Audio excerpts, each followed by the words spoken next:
Arizona basketball certainly looked the part in their first game, and it is a variety of newcomers. It was a reason why. We're going to talk about all of that and more on Locked On Wildcats. You are Locked On Wildcats, your daily podcast on the Arizona Wildcats, part of the Locked On Podcast Network, your team every day.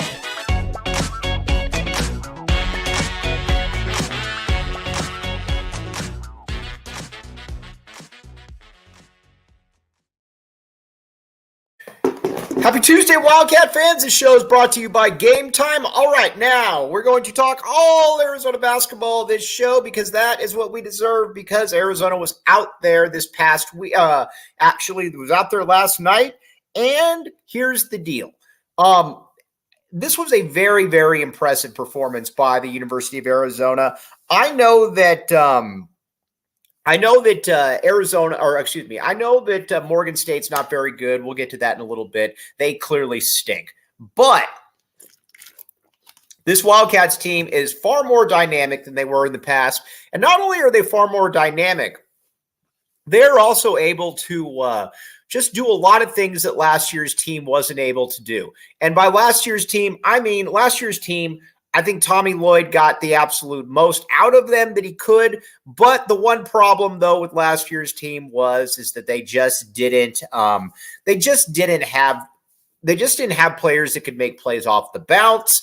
And when you don't have players that can make plays off the bounce, you don't have you're going to always be limited. On top of that, too, you didn't really have an entirely tough group of players out there, which can be kind of frustrating, I think, for Wildcat fans, because you're used to having, some front court, some frontline players, though, that are able to kind of make that next step, that are, your Benedict Matherins of the world, that, yes, they're very good, but they also got a little bit of an edge to them. Last year's team, it was like fake edges, though, like Kirk Kriisa, whatever, man. Like a lot of cool stuff right there, but really short on substance at the end of the day. And Azuolas Tubelis was obviously a much better basketball player, but the problem, though, with Azuolas Tubelis is that he just was not the toughest dude in the world. And when you're the best player on the team, but you're also not the toughest guy in the world, that can be a problem. That can rear its ugly head, and that certainly did rear its ugly head. We do not like that. All right, Tommy Lloyd took inventory of this year's team and said, all right, there will be no more of this. We are going to have a tougher team out there. And you certainly saw that. Stepping in there from day one. And a big part of it, too, I mean, let's just be honest here, is that you got players that can dribble the basketball now. And not only do you have players that can dribble the basketball, you also have players that don't look like they are shy or worried about the moment. And I think a big part of that is that, I mean, let's be honest here. You've got guys that are fairly adept at it. Caleb Love has been there before. Not only has Caleb Love been there before, he has excelled in those moments. Granted, there's been some times, too, where they haven't been the toughest team in the world. I get all of that, but I do think that it is fair to say that this is going to be a much, much tougher team. And again, that is a big tip of the cap to Tommy Lloyd right there.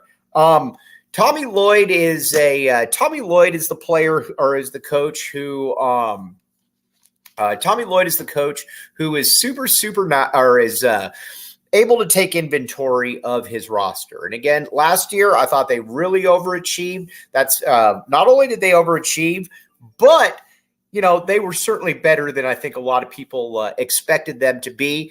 But come tournament time, that's generally when the hammer meets the anvil. Oh, is that the term, hammer meet? Yeah, whatever. You guys are all smarter than me. You know the term. The hammer meets the anvil. And Arizona just was not tough enough. Not only were they not tough enough, they weren't close to being tough enough. And I think that was something that Tommy Lloyd did. Now, a lot of coaches would say, who cares? I am Tommy Lloyd. I am 61-11 as a head coach. I almost said as a starter, but I am 61-11 as a head coach. I will do what I want when I want out there. And But he didn't do any of that because, again, like he said, he's kind of in his infancy as a head coach. And not only is he in his infancy as a head coach, he's also kind of still at the point where he's figuring things out. And he's not above being able to figure things out, or not. Not only is he not above being able to kind of just figure, look around, take inventory of what exactly is going on. He's able to say that, all right, we need to do this, we need to do that. I need better players here.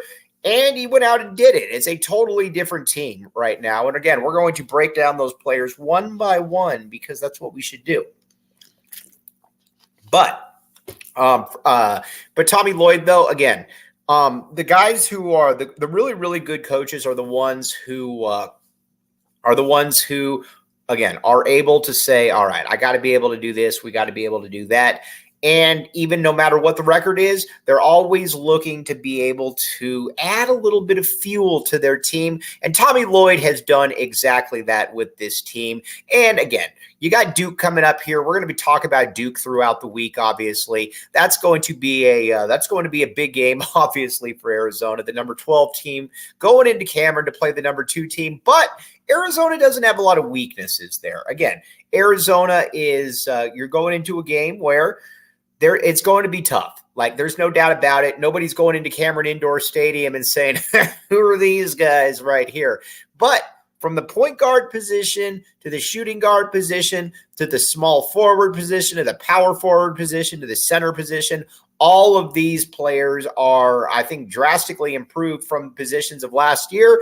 And I think they're better equipped to be able to win some of these games. And not only do I think they're better equipped to be able to win some of these games, I think they're going to embrace the moment. Because, again, that's the other thing in college basketball. You need players out there that can embrace the moment, that actually want to be there, that look like they want to be there. That is where it is different, though, for the University of Arizona. And I think that's also kind of what's exciting about this roster right here, is that you've got players that have been there. Keyshawn Johnson has been there. He was in a national championship game last year and had 13-4.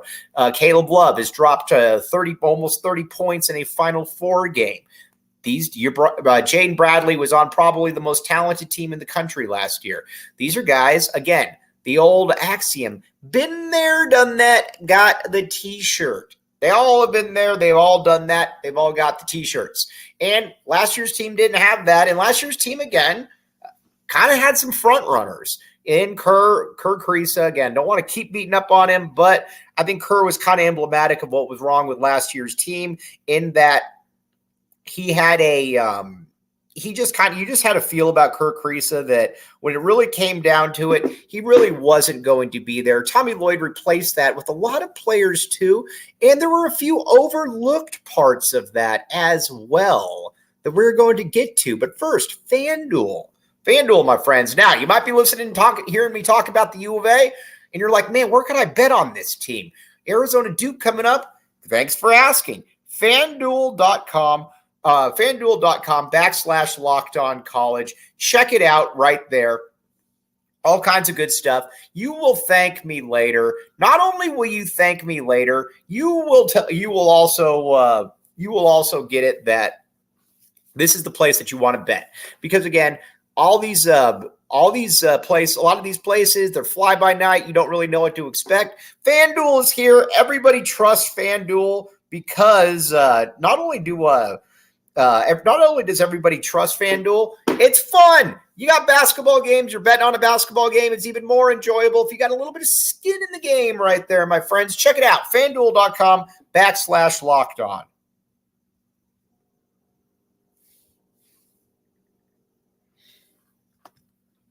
Thanks for making Locked On Wildcats your first listen of the day. I am your host, Mike Luke. All right, now, friends, let's talk about some of the newcomers. But first, we also need to acknowledge that we need to take this with a grain of salt, because Morgan State stinks. That's one of the worst teams, obviously, in Division I basketball. Not really sure what else to say.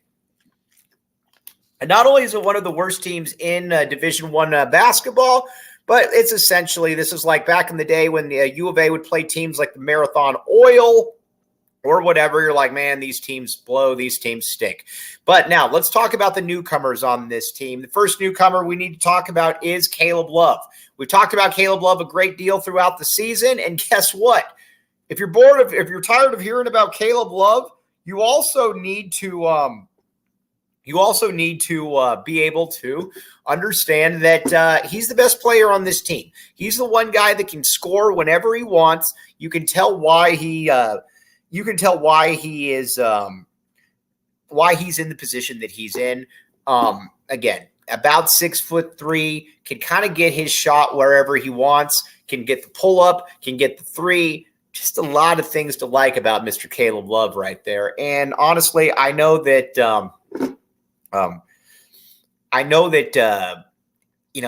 it's kind of a taboo subject with North Carolina fans. I don't care. I think Hubert Davis is a crummy coach. Not only is Hubert Davis a crummy coach, you've got a player in Love that you're essentially saying, all right, just go out there and have just go out there and just go out there and essentially do what you can. It doesn't matter that 12 people are looking right at you with the ball. Do your own thing. And of course, that is going to lead to crummier percentages. Again, not really breaking any news right there, my friends. Not really breaking any news. That's going to lead to crummier percentages. But Caleb Love is that dude, though. With the Tommy gun, Tommy Lloyd is a much better offensive coach. He's not going to allow Caleb Love to do that, nor is he going to put Caleb Love in that position. Because Caleb Love does not deserve to be in that position right there. Because when you're that talented, a lot of times you need things to, you get your 2 to 3 dribbles, then you make plays, then you attack the basket. Caleb Love is going to be just that for the University of Arizona. I think you got to be incredibly excited by what Caleb Love has been able to do and what he's going to be able to do for the University of Arizona. Big time pickup for the Tommy gun. All right, now Keyshawn Johnson was exactly what the doctor ordered. Last year's team, like I said, you had some good players, but you had a lot of weenies out there. You had a lot of front runners, players who just weren't that tough, didn't really look like they embraced the situation. Keyshawn Johnson will embrace the situation. He is the proverbial been there, done that, got the T-shirt, my friends. And you watch what he was able to do, again, at San Diego State. This dude's an enforcer. Big guy out of Oakland. Again, you look at his body. This guy was meant to play basketball. Not only was he meant to play basketball, he was meant to play basketball his senior year at the University of Arizona. How about that for foreshadowing right there? Again, I do think, though, he'll be something like 14 points, 8 or 9 rebounds, something to that effect. But you also, again, you needed an enforcer. Last year's team just didn't have that. Last year's team was very short on enforcers. Keyshawn Johnson's going to be one of those dudes. And not only Keyshawn Johnson going to be one of those guys, it'll be fascinating to see offensively how far he goes, because Tommy Lloyd clearly is going to give him a little bit of leeway that he didn't necessarily have last year. And by that, I mean that a little bit of leeway he didn't have last year, and that he's going to have the opportunity to showcase some of his offensive game. If he's got an open three, he's going to be allowed to take it. If he thinks that he can take his guy off the dribble, off a bounce or two, he's going to be able to do that. That's why Keyshawn Johnson came to the University of Arizona. And again, I think this was a match made in heaven because, again, Arizona needed somebody just like him. Arizona needed somebody that was going to be that enforcer, was not going to be pushed around, and wasn't just going to sit there and talk about how tough they were. They were actually going to act on it and make life difficult for teams and players trying to get in there. Keyshawn Johnson, a very, very welcome addition to this University of Arizona basketball team. Then the other guy we got to talk about, Jaden Bradley. Now, he's coming off the bench. He's probably going to be a super sixth man, but watch him. He's quick. He's athletic. He can get after the plays. A lot to like about Mr. Jaden Bradley right there. Not only is there a lot to like about Jaden Bradley, I think he's going to be the long-term point guard here. If Kylan Boswell moves on after a year or whatever happens, Jaden Bradley, I think, is going to be that dude. Gives you a little bit something different there, a little bit quicker, a little bit more, a little bit stronger, a little bit more athletic. And again, he's played at the highest level. He was at Alabama last year, and I was glad that Alabama went down. I thought that was karma coming back at them for that Brandon Miller situation. But Jaden Bradley put up 6-3 there and had some really good games against some good teams. 19 points against Baylor. It was either Baylor or Gonzaga. I can't think off the top of my head. But Arizona will definitely welcome his quickness, his strength.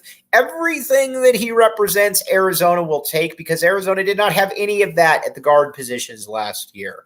But again, another player that is going to play a ton of minutes this year for the University of Arizona, and we are glad to have him. Now, with the another player, though, that we got to talk about, a lot of good newcomers here. KJ Lewis. KJ Lewis is the epitome of a player that was probably downgraded a little bit. Nobody quite knows why, but that's a top 30 national player. That is not what fringe top 100 prospects look like. Not only is it not what fringe top 100 players look like, it's not even close to what fringe top 100 prospects look like. He's probably the best NBA prospect on the team. There's a lot, again, to like about him, and that he can defend, he can finish at the hoop, and not only can he finish at the hoop, he is able to he's able to make plays for others. A guy that kind of just gets basketball right there. Again, woefully undervalued on the national stage by the recruiting experts. We blame certain people for that, but you know what? We are happy to have KJ Lewis here at the University of Arizona, because the more NBA players you get, or the future NBA players, generally the better sign it is for everybody. But KJ Lewis, big time player right there.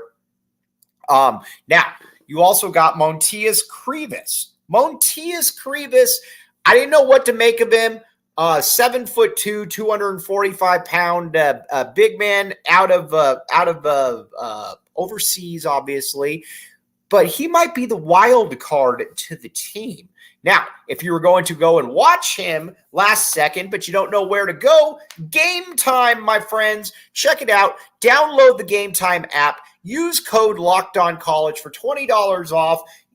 Going to an Arizona game is going to be fun this year, but you got to remember, these tickets are going like hotcakes, my friends. So if you don't know how to get in there, or you got to get to 621 Cats, whatever the case may be, and you can't get them, Gametime can many times help you out there. And not only can it many times help you out, it can help you out, get you some of the best tickets at the right prices, my friends. Again, check it out, Gametime. Use code LOCKEDON for $20 off. Download the Gametime app today. Thanks for making Locked On Wildcats your first listen of the day. I am your host, Mike Luke. All right, now, let's talk about Montias Krivas. I had no clue what to make of him when he came in, because a lot of times when you get the players from overseas, they can really be boom or bust. So far, Tommy has not hit on these players. Henry, Adama Ball, well, maybe he did hit on Philly B. Who knows? But Arizona, though, definitely hit the ball out of the park with Montias Krivas at about 7'2", 245 pounds. My physical dimensions as well. He's a monster down there. He is going to actually, after Umar Ballo leaves, he will be the starting center at the U of A for as long as he is here. He's methodical in the low post. Not only is he methodical in the low post, he can look around, he can address the situation, and he knows that, all right, I'm going to do this, I'm going to do that, and he's going to get fouled a lot. But he's going to be big time, especially if Keyshawn Johnson or Umar Ballo, leader of men, goes down for a little bit. Nice having him right there. I'll tell you that. Now, the backbones of this team, though, still coming back. It's not all newcomers. Umar Ballo, like we said, leader of men, looks very good. Got back into shape after getting out of shape, getting a little chubby in the offseason, but Umar is back, and not only is Umar back, Umar looks very good in the process. Looking for a 15-8 type year out of Umar before he moves on, but again, Umar looked fantastic. Kylan Boswell running the show right there. I think it's fair to say that Kylan Boswell at that point guard spot is feeling good about himself. And not only is he feeling good about himself, he should feel good about himself. The three-point shot looks good. He's out of Tad Boyle's hair, and he's back with the Tommy gun. That is a good thing. I think that he's going to be a fringe all-conference player. Again, somebody that probably gets 14 points, 4 or 5 assists, and I think he's going to shoot a fairly good percentage. Those two obviously big players to have back. Then our guys, Pelle Larsson, the Swedish pinball. Pelle Larsson, my bad, Pella, as the saying goes. Pelle Larsson is he's going to be a really good defender for Arizona. I think he's going to be able to finish pretty strong around the hoop. Again, don't want him dribbling the ball. He's probably going to be good for a turnover or 2 per game. But overall, a really nice player, and I think he is going to be complemented very well by this University of Arizona team and who the players are around them. But again, Pelle Larsson, got to be very happy with it. Overall, though, this is a really good team, folks. This is a better team than last year's team that was a number 2 seed in the tournament, but you kind of always felt that was a little bit of smoke and mirrors, mainly because you didn't have players that could make plays off the bounce. You also didn't have the toughest team in the world, and that certainly showed itself against Princeton. But overall, like we said, you got to give the Tommy gun a lot of credit here because Tommy Lloyd certainly knew what he needed to do right there. All right, now tomorrow we are going to talk more about Arizona basketball. Obviously, you got Duke coming up here. Then you got Arizona football right around the corner, our ranked University of Arizona Wildcats football program. But on that note, as always, really appreciate you all making Locked On Wildcats your first listen of the day. I'm your host, Mike Luke. We will be back with you tomorrow. Go Cats and back the A.